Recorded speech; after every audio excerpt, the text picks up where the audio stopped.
నిజామాబాద్ మాదిరిగానే కరీంనగర్ మున్సిపల్ కార్పొరేషన్లు కూడా బీజేపీకి స్పష్టమైన మెజార్టీ లేదని రాష్ట్ర మంత్రి పొన్నం ప్రభాకర్ స్పష్టం చేశారు. నిజామాబాద్ మున్సిపల్ కార్పొరేషన్లో మొత్తం 60 సీట్లు ఉండగా బీజేపీకి 28 సీట్లు మాత్రమే వచ్చాయని ఆయన గుర్తు చేశారు. అక్కడ పార్లమెంట్ సభ్యుడు స్వయంగా మెజారిటీ లేదని ఒప్పుకొని ప్రతిపక్షంలో కూర్చుంటామని చెప్పారని తెలిపారు. కాంగ్రెస్ తో పాటు మిగతా పార్టీలన్నీ అక్కడ గెలిచాయని భవిష్యత్తు పరిణామాలను కాలమే నిర్ణయిస్తుందని అన్నారు.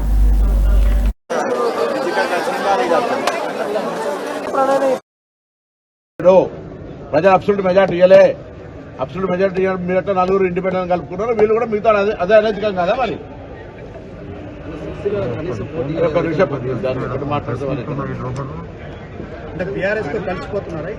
నేను అవన్నీ ఏం చెప్పాను. అందుకని ఏమైతుందో కూడా నాకు తెలియదు, ఏమైతుందో కూడా తెలియదు. కానీ ఎవరిని నిందించడం తప్పని కూర్చొని చెప్పారు. మేము నిజంగానే అందరం కలిసి మేము ఆయన కాకుండా చేస్తూ మేము అవుతున్నామని కూడా చెప్తలేను. నేను I'm not endorsing that. But political పార్టీగా ఏదైనా జరగడానికి అవకాశం ఉందని చెప్తా ఉన్నా.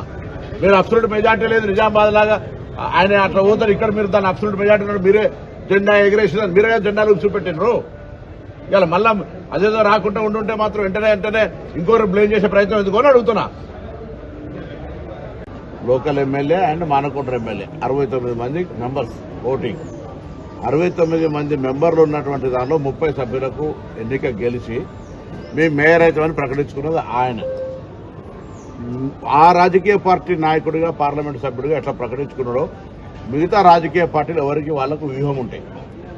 రాజకీయాల్లో ఎన్నికల సందర్భంగా భారతీయ జనతా పార్టీ ఏ విధంగా వాళ్ళ పొత్తున్న పార్టీలను కూలగొట్టింది, అవినీతి పరిణామాల పార్టీలు చేంజ్ చేసుకుంటూ ఎట్లా పూరితమైనది, ఇదంతా చర్చ ఇది సందర్భం కాదు. కానీ ఒకటి మాత్రం చెప్తాను, తప్పకుండా పొలిటికల్ పార్టీగా గతంలో కూడా కరీంనగర్ మేయర్కు 13 సీట్లు గెలిచినప్పుడు కూడా మేము మేయర్ అయినాం కరీంనగర్కు సంబంధించి. కాబట్టి ఇప్పుడు కూడా అన్ని రాజకీయ పార్టీలు రాష్ట్ర నాయకత్వ సలహా సూచనకు సంబంధం లేదు. ఇందులో ముఖ్యమంత్రి గారు మంత్రుల జోక్యం లేదు. ఇందులో స్థానికంగా గెలిచిన ప్రజాప్రతినిధులు వాళ్ళ ఒక ఆలోచనతోటి అబ్సల్యూట్ మెజార్టీ బీజేపీకి రాలేదు. నిజామాబాద్ లాగా నేను కూడా ప్రతిపక్షంలో కూర్చుంటా చెప్పాల్సి ఉండే. అక్కడ కూడా 60కి 28 వచ్చినాయి, ఇక్కడ 69కి 30 వచ్చినాయి. దానికి పెద్ద మేము గెలిచినామని జెండా పాచినామని మీరే జెండా ఊపారు కదా. మేము అన్నామా? మేము ఇప్పుడు ఏమంటున్నాం, డెమోక్రటిక్ గానే ప్రజాస్వామికంగానే గెలిచిన కార్పొరేటర్లు మేయర్ను ఎవరు ఎంపిక చేసుకుంటారు తప్ప గౌరవ ముఖ్యమంత్రి గారు మంత్రులు తిరగనీయం ఎవరు. ప్రజలు అబ్సల్యూట్ మెజార్టీ ఇవ్వలే.